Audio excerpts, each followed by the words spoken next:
Doy la bienvenida a Mario Mérida, quien es experto en temas de seguridad, y también a Miguel Castillo, quien es docente de la Universidad Francisco Marroquín, para que nos ayuden a hacer esta lectura de este supuesto grupo insurgente que ya hasta el momento habría circulado 2 distintos videos por las redes sociales. Entonces, empecemos por conversar qué tan probable es la existencia de un grupo insurgente de esta naturaleza. Mario, empezamos contigo. Bueno, yo no lo veo exactamente como lo que conocimos de los grupos armados del pasado, sino que más lo veo como un grupo, tal vez, como hablamos fuera de cámaras, con conocimiento de algunas tácticas, con un discurso estructurado sobre ese tema, pero no lo veo como un movimiento de larga data, digamos, como ocurrió, por ejemplo, con el EGP, que se incubó durante mucho tiempo, y de ahí nació el concepto de foquismo, y siempre que salen a luz pública salen con una acción militar que sea lo que les dé el posesionamiento, digamos. El EGP fue eliminando al Tigre de Ixcán, el ORPA tomando una finca en el área de Colomba. Y este grupo hace buen uso ahora de las redes sociales. O sea, su debut como grupo es a través de las redes sociales. Y lo que nos están diciendo es que tienen conocimiento y tienen una acción bien específica en contra de una actividad económica. A ver, Miguel, ¿cómo lo ves? ¿Es probable o no es probable? Varias hipótesis existen sobre este suceso. Hay quienes están diciendo que esto es de fachada, que esto es inexistente, pero tiene que haber una intención detrás de ello. No es nada nuevo, realmente la existencia de grupos armados en la zona del norte de Huehuetenango es un tema que se ha venido manejando desde hace unos 2 o 3 años. ¿Como hipótesis o como un hecho? Como hipótesis y en alguna medida como que las acciones, porque que se habían desarrollado en contra de varios proyectos hidroeléctricos, tenían ya características, digamos, de tipo militar, que ya no eran realizadas por personas en lo particular, grupos espontáneos de ciudadanos, digamos, en contra de un proyecto de esta naturaleza, sino que tenía toda la característica de una acción militar perfectamente coordinada. Pero esto obviamente tiene que ver con el pasado de la zona. En esta zona existió, digamos, una fuerte presencia de la guerrilla, y el antecedente más importante reciente es la conformación de lo que se deben llamar el gobierno plurinacional Canjobal, Chuj y Acateca, que intentó, digamos, que planteó desde hace como 2 años que ya no reconocían al Estado guatemalteco. A partir de que, digamos, de que el Estado dejaba que estos 3 proyectos hidroeléctricos existieran, ellos fueron generando toda una situación, digamos, hasta que llegó el momento en que se dicen ya no reconocer al Estado guatemalteco, actúan en contra de los proyectos, y debemos de recordar que los principales dirigentes de esta zona que se opusieron a las hidroeléctricas están en la cárcel. Ahora ellos mismos se han autodenominado presos políticos, ¿verdad? Pero en realidad están en la cárcel por la comisión de delitos comunes, digamos, y de destrucción inclusive de propiedad privada y de material y de maquinaria de estos proyectos. En suma, creo que es una situación complicada en el sentido de que se venían dando las condiciones, y la más importante es la ausencia del Estado. Es decir, el Estado hace mucho tiempo que desapareció de esta zona, nunca fue muy importante, pero en los últimos años se desapareció por completo, y esto ha dado lugar al surgimiento de, digamos, que este tipo de grupos que se oponen a un determinado proyecto, digamos, lleguen a radicalizarse. ¿Pero que actúan por sí mismos o tienen influencia y apoyo de otros grupos? En esta zona es claramente, hay mucho respaldo, digamos. Estos grupos tienen mucho apoyo, digamos, de la zona chapaneca, digamos, varias ONGs y grupos, digamos, que luchan, digamos, que se oponen a la construcción de represas, que es el concepto que ellos usan en México, digamos, han constantemente apoyado a los grupos que están del lado guatemalteco. En la medida en que en México se les ha hecho más difícil operar, han encontrado condiciones más favorables. De hecho, me recuerdo, hará unos 2 años, cuando hubo un corte de carretera en esta misma zona, que en realidad lo que lo estaban haciendo eran carros mexicanos y personas mexicanas, ¿verdad? Como digo, es una mezcla de factores muy, digamos, muy compleja, que tiene muchas aristas, pero que quizás el hilo conductor de todo sea la ausencia del Estado. Que eso no llega. Mario, tú pues has conocido y trabajado de cerca con pues la inteligencia del Estado. ¿Crees que realmente en este momento el gobierno está asumiendo con la seriedad del caso esta posibilidad, entendiendo que más allá de la veracidad o no del video como tal, como canal de comunicación, tenemos condiciones que efectivamente podría uno pensar facilitarían que emerja este tipo de grupos insurgentes. Tenemos malestar, ellos repiten insistentemente la palabra cansancio en el video. Bueno, conseguir armas tampoco es una dificultad en este país. Claro. No, yo considero que algo de lo que le ha faltado al Estado de Guatemala, no de ahora, sino que en los últimos 18 o 24 años, es realmente un trabajo de inteligencia serio.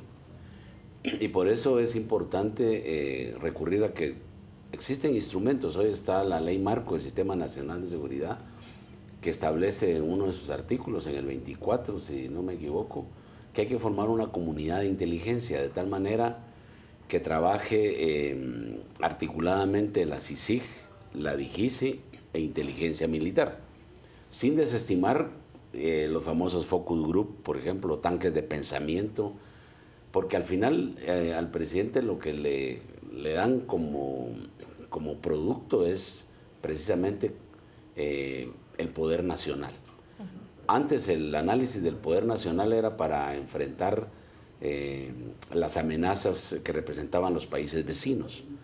Hoy el poder nacional y la búsqueda de inteligencia es para detectar las amenazas y generar una respuesta preventiva a ellas, por un lado, y por otro, darle más elementos de juicio para los temas de desarrollo social, porque hablamos también hoy que la seguridad humana es un todo. De tal manera que yo creo que al final de cuentas los gobernadores también tienen que hacer un trabajo muy particular en sus áreas.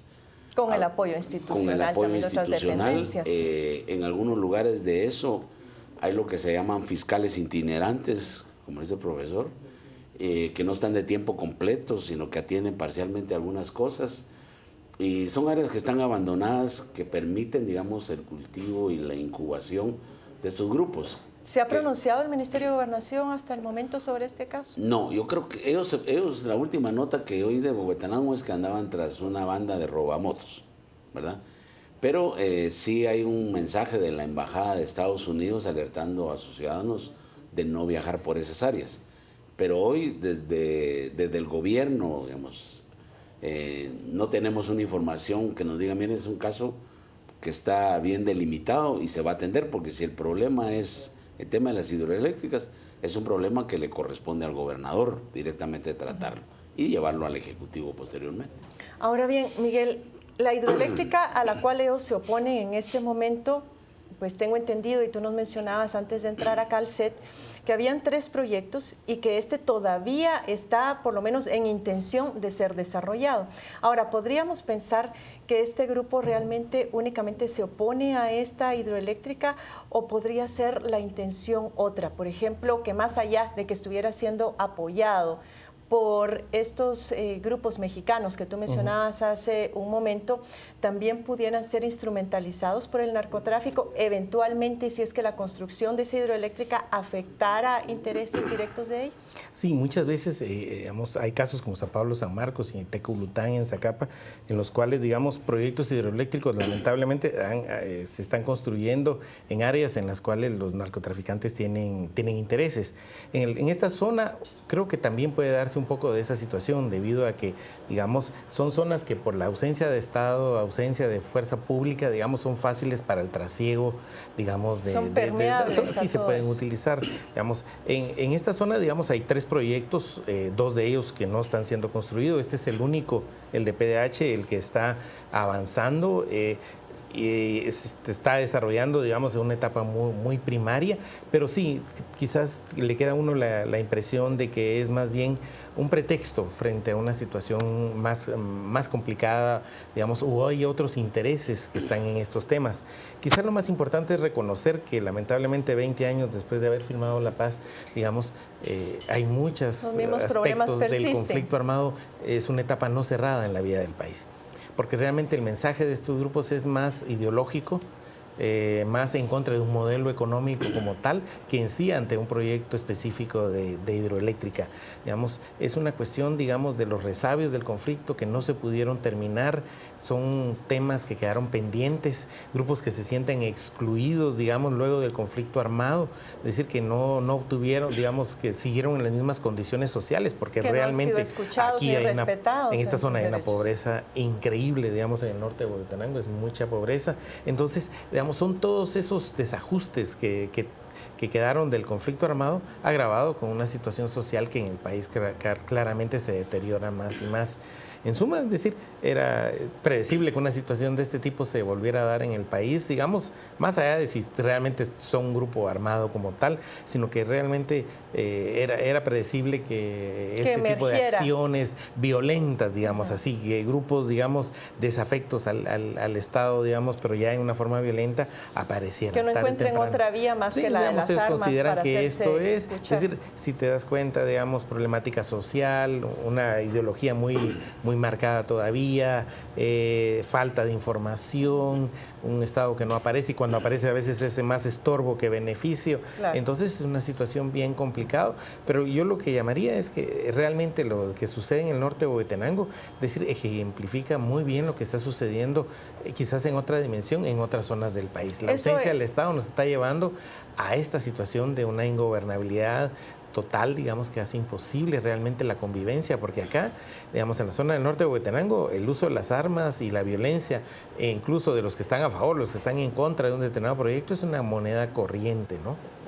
Cotidiana, podríamos decir prácticamente. Vamos a irnos ahora a redes sociales, pero vamos a volver sobre ese posible efecto multiplicador, esto como un ejemplo en otros departamentos o municipios del país, pero vamos a conocer primero, Pietro nos va a comentar qué respuestas se han dado hasta este momento en redes sociales sobre qué credibilidad dan nuestros seguidores y público televidente a la existencia de este supuesto grupo insurgente. Carmen, hoy es bastante interesante la participación en redes sociales debido a la diversidad de opiniones que nos llegaron hoy y vamos a tratar de leer la mayor cantidad de comentarios posible. Empezamos con Alberto, que nos dice: si es un grupo que exija la igualdad de todos, está bien. Si este grupo tiene la capacidad de dar un golpe de Estado, mejor, y que exija a todos los políticos que sean más transparentes. Bienvenido.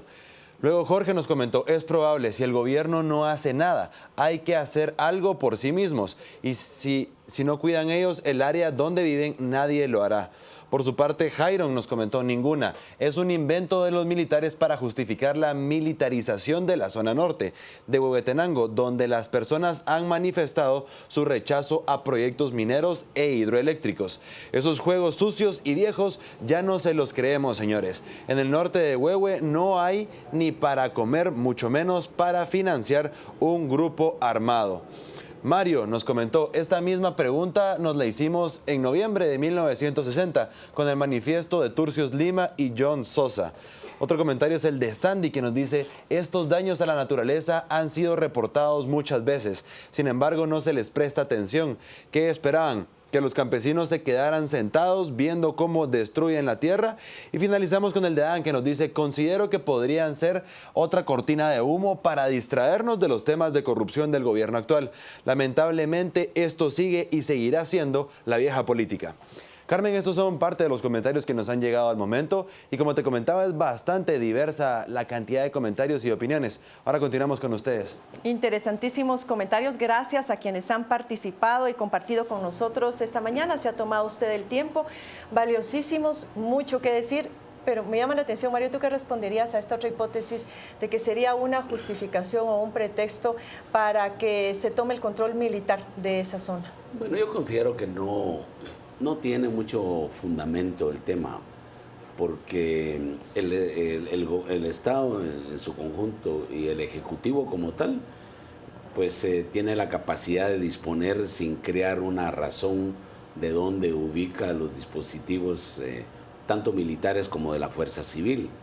Entonces no es tanto ligado a esto. Creo que ahí hay una razón bien clara que no es de ahora. Por eso surgió el Ejército Guerrillero de los Pobres en el área norte del Quiché y Huehuetenango. O sea, son países que son departamentos que están olvidados desde los años 60 y aún continúan, digamos, olvidados. Lo que sí es cierto también es que la permanencia de un grupo guerrillero como tal, como lo conocimos de los 60 para acá, es inviable. Y creo que el grupo está formado por gente que razona, que tomó esa decisión de una expresión mediática para reducir la posibilidad de una expresión armada que lo saque completamente fuera de la ley. ¿Por qué lo ves inviable? Lo veo inviable por varias causas. Uno, el EGP necesitó 3, 4 años para instaurar e incubarse y generar lo que llamamos el foco. ORPA es una excepción de ese primer grupo que entró y tomó el control del área esta de San Marcos, todos en el límite con México, por supuesto. Segundo, no creo que vaya a haber un apoyo espontáneo de la población. El EGP en su mejor momento llegó a tener 200,000 personas en lo que eran los grupos, digamos, de las Fuerzas Armadas irregulares, pero de ese grupo no llegaban a 3,000 armados, por ejemplo. Hoy hay un sistema de comunicación bastante óptimo y terminaría, si la policía irrumpe en esa área como fuerza o el presidente decide que sea el ejército, pues trasladándose como ha sido lo que conocimos en los últimos años hacia el lado de México. Y que fue la reserva estratégica tanto de ORPA como del EGP durante los años del enfrentamiento armado. Entonces el movimiento como tal sí es inviable.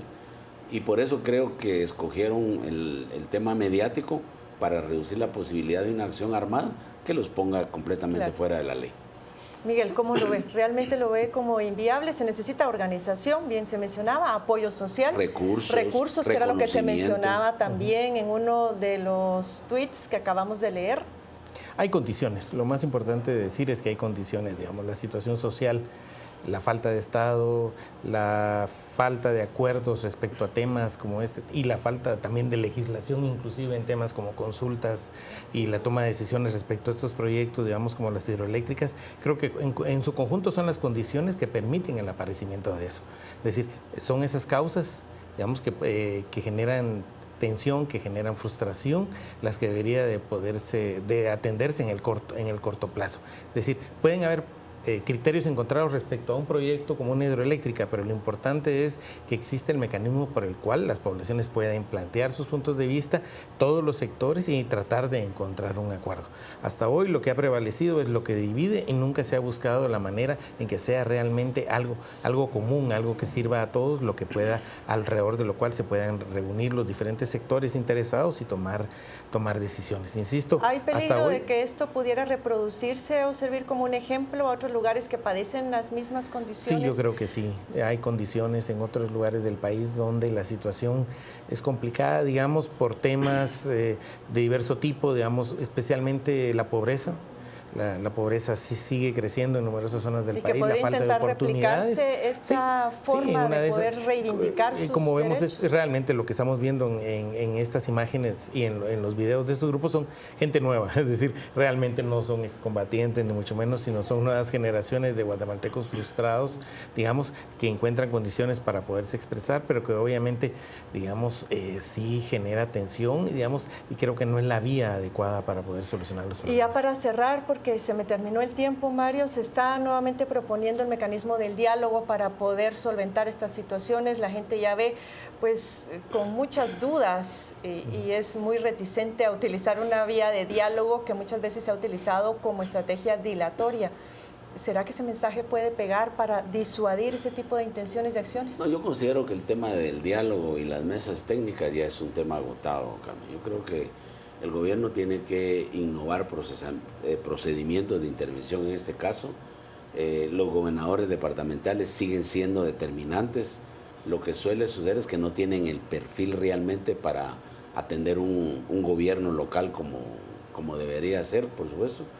Y el otro tema que creo que es importante, que te contaba antes de entrar, es que después de hacer un análisis de todo lo que son los medios alternativos de resolución de conflictos, llegamos a encontrar una variable, digamos, extraña o interviniente, es que durante todos estos procesos no ha habido acciones de sensibilización de la población acerca de los beneficios, digamos, que traen este tipo de inversiones, porque a no dudar algún beneficio deben de traer esas áreas, ¿va? Entonces ya la población tiene que saber cuál es el costo-beneficio de apoyar un proyecto o no. Y ahí estoy completamente de acuerdo, porque no ha habido intervención del Estado. Los proyectos llegan y entonces el Estado se convierte en el mediador del proyecto. Claro. Y A veces eso ni genera siquiera a veces en el mediador, sino toma parte a favor Claro, de las empresas. Les agradezco mucho su tiempo a Mario Mérida y a Miguel Castillo por habernos ilustrado y ayudarnos a entender mejor esta situación. Y pues no hay duda de que hace falta fortalecer los mecanismos de comunicación, de diálogo y sobre todo la institucionalidad llamada a promover la participación ciudadana, en este caso también desde los consejos comunitarios, locales, municipales, departamentales, etcétera, de desarrollo. Le deseo muy feliz inicio de semana y volvemos ahora a la mesa principal.